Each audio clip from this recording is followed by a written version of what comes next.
Bigo account. So, pakita ko lang po. Ito po yung itsura ng sign with us. So, click. And then, broadcast verification. And then, we have 3 category. Isang verification information, personal info, and contract. So, first step is verification information. So, country. And then, click nyo Philippines. So, hindi naman tayo taga-Afghanistan. So, click natin yung Philippines.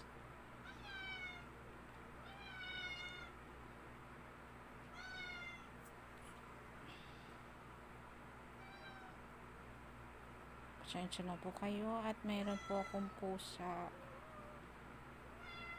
So, click po Philippines. And then, yung email address po ninyo. So, lagay po natin dito.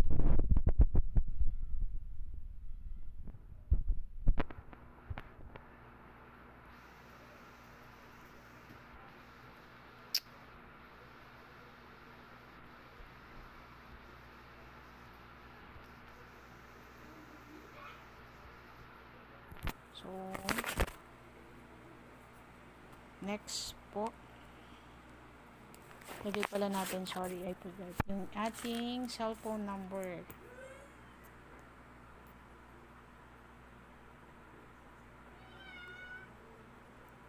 So, ayan. Yan po yung ilalagay po natin. Yung number na ginamit po ninyo sa Bigo, kung paano po kayo nag-sign up, then email address po, then next. So, ayan po, meron po kayo marireceive na OTP, which is verification code sa number na ginamit po ninyo kay Bigo. So, ayan po, nilagay na po natin yung verification code.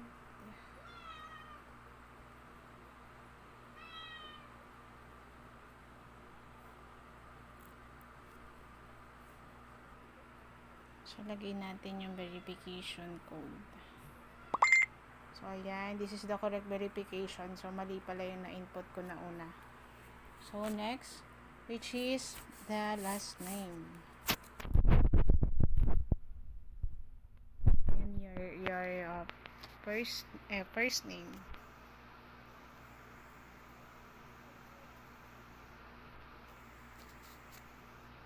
And then, enter your ID card number. Ito po yung valid ID po nila.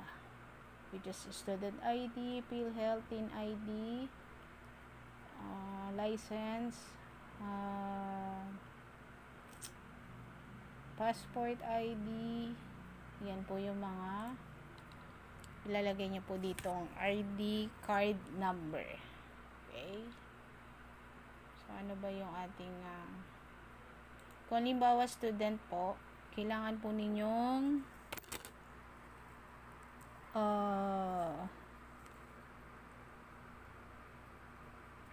maglagay ng birth certificate. So this one po is wala kasing, depende po kasi sa ID, student ID. So ito po ay, ang ginawa na lang po ay yung register number doon po sa birth certificate. So yun po yung ilalagay nyo po dito sa ID card number. Okay? Kung ang student ID po ninyo ay walang number, pwede po yung birth certificate, register number po yung ilalagay po ninyo. And then next is enter the personal address. So ayan po, lahat po ay ilalagay nyo po yung correct information po ninyo. So next is bank card information, which is anong lugar ba yung nag-apply ka ng bank account. So, select Philippines and then please select the bank name, which is ang gagamitin natin ay BDO. And then enter the ATM, which is enter the bank card number. Ito po yung sa pinakaharap po ng ATM po nila.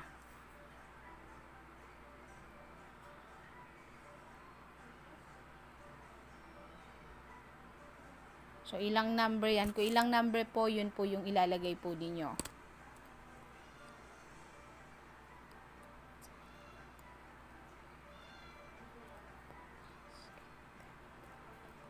So, mostly po 16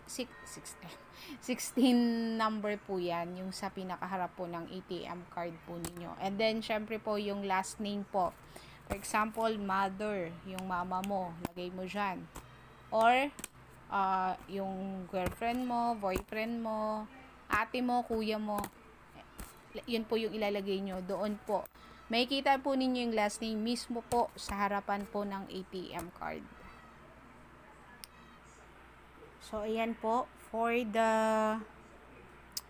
student naman po at wala pong ID, yung ID number, yung student ID.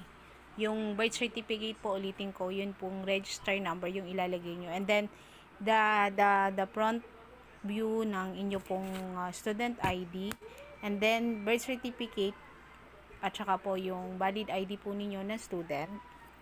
Yun po yung sa back view po ninyo. Then, yung selfie.